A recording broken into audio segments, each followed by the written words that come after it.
अगर हम भी उनकी राजनीति करेंगे तो हम में और उनमें अंतर क्या है? हम लोग अंतर पैदा करेंगे, हम लोग घर को उत्पन्न करने आए हैं। इसीलिए आज इस राज्य में हमें एक स्थान मिला, इस राज्य के लोगों के बीच हम लोगों को एक सम्मान मिला। और बिल्कुल चाहे कोडरमा लोकसभा की बात कीजिए, चाहे बगल में हजारीबाग लोकसभा है और पीछे तो फिर गिरिडीह हम खुद हैं, हजारीबाग लोकसभा है, कोडरमा लोकसभा है। आपने हमारे पार्टी के कैंडिडेट को तीसरे नंबर पर रखा, ये भी हमारे लिए गर्व की बात है। इसके लिए आपका आभार। जबकि इसी लोकसभा से एक कदावर नेता चुनाव लड़े थे, उनसे ज्यादा हमारे नेता का वोट आया, ये हमारे लिए गर्व का बात है। मैं निश्चय आएंगे, हमें उस बात की कोई निराशा नहीं है, क्योंकि है युवा अवस्था में थोड़ा सा कुछ घंटों के लिए निराशा आई थी जब हम लोग चुनाव हार के वहां से मतदान केंद्र से बाहर आए, तो थोड़ी देर के लिए निराशा आई। थोड़ी देर के लिए हम लोग कुछ आंखों में आंसू भी थे कि यार सांसद बनने का सपना टूटा, वो बड़ा बात नहीं है। लाखों लोगों का सपना टूटा, उसके लिए दुखी थे और थोड़ा सा आंसू भी आए थे, क्योंकि हम लोग भी बड़े परिपक्व लोग हैं नहीं, हम लोग भी परिपक्व लोग तो है नहीं, तो नो डाउट हम लोग भी भावनाओं से भरे हुए लोग हैं। लेकिन अंततः हम लोगों ने अपने आप को बैलेंस किया और आज आपको बताना चाहेंगे, आप मेरे चुनाव रिजल्ट 4 तारीख को चुनाव का रिजल्ट आया है। आज शायद जितना भी तारीख है, आज की तारीख से चुनाव के रिजल्ट की तारीख तक गिन लीजिए और मेरे फीडबैक को पता कर लीजिए। मैंने जितने समस्याओं को सॉर्ट आउट किया है, झारखंड के 14 सांसदों ने मिलकर किया।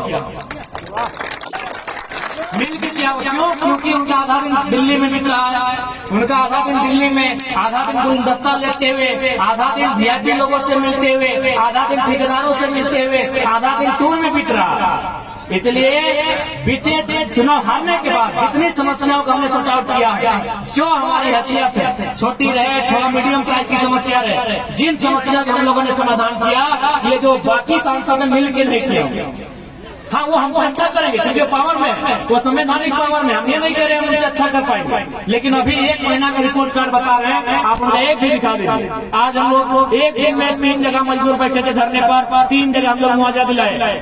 बगोदर में मलेशिया से डेड बॉडी आई, डेड बॉडी 20 दिन बाद आई और मुआवजा 5 दिन में पहुंचा। वहाँ के जनप्रतिनिधि हार मान चुके थे, यहाँ तक कि पदाधिकारी आईएएस पदाधिकारी बोल रहे थे कि यार इतने भी मान लो विदेश की कंपनी है। हमने कहा एक बार हम लोग को प्रयास करने लगे। आईएएस पदाधिकारी ने हार मान लिया था कि कंपनी विदेश में मलेशिया में है, अब कैसे लड़िएगा, कैसे मुआवजा लीजिएगा? जो दे रहा है ले लीजिए। 6 लाख दे रहा था, पहले तो 3 लाख फिर 6 लाख। हमने कहा नहीं, कम से कम राउंड में दीजिए। तो फिर बात करते करते हम लोग 5 दिन के भीतर उसको 12 लाख का मुआवजा और डेड बॉडी बात।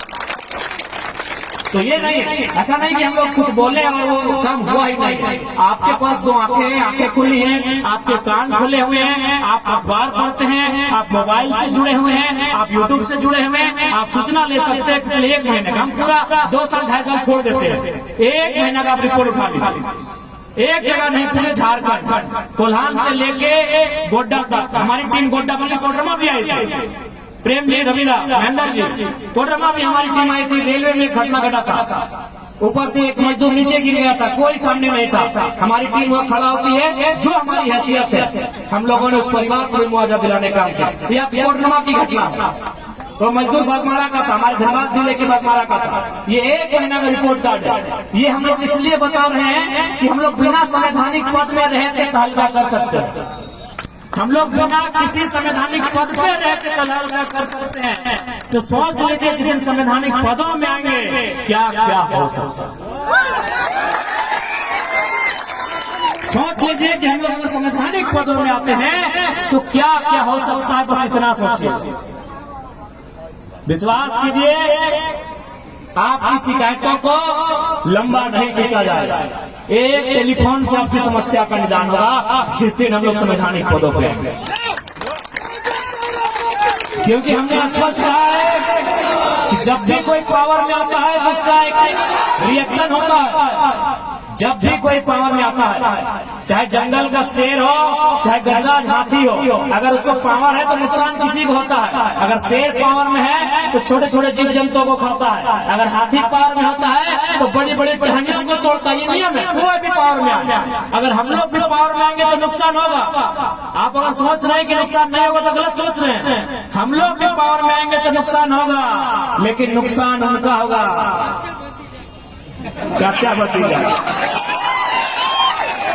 नुकसान होगा भ्रष्ट IAS IPS, नुकसान होगा डीसी छवि रंजन जैसे पदाधिकारियों का, नुकसान होगा इंजीनियर वीरेंद्र कुमार जैसे लोगों का, जिनका बेटा तीसरे दिन में 35,000 का टी शर्ट बदलता था, उसको बनियान में घुमाएंगे। हम लोग भी पावर में आएंगे तो नुकसान होगा। बिल्कुल दुनिया की रीत है, जो भी पावर में आता है नुकसान होता है, लेकिन हम लोग पावर में आएंगे तो नुकसान होगा जो करप्शन के साथ मिले हुए हैं, जो करप्शन के साथ जुड़े हुए हैं। नुकसान उनका होगा जो बालू की गाड़ी से चंदा लेते हैं।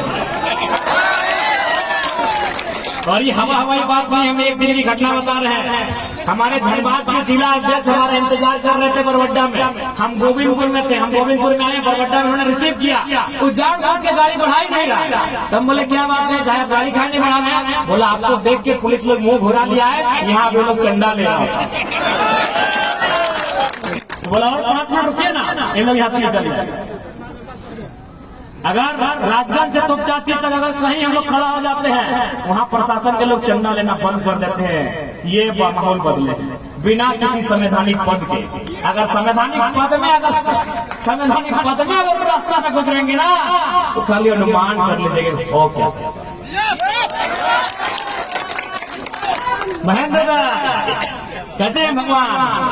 कहाँ है आप? तो खैर महेंद्र है, आपके नाम नहीं बड़ा राज छुपा है।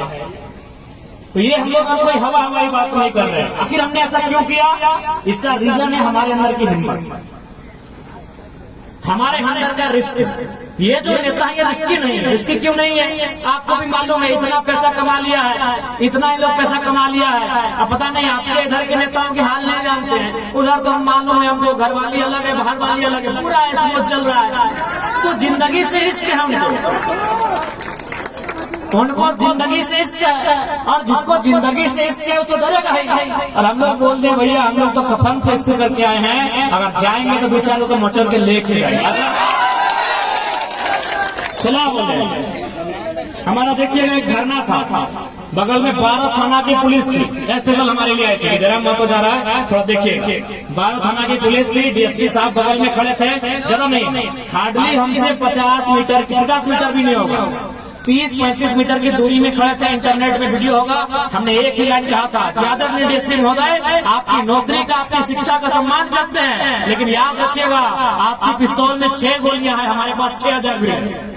अगर 6000 भीड़ में अगर 6 आदमी तैयार हो जाएगा ना आपकी गोली खाने के लिए, तो 7वीं गोली के लिए आपको परमिशन लेना होगा।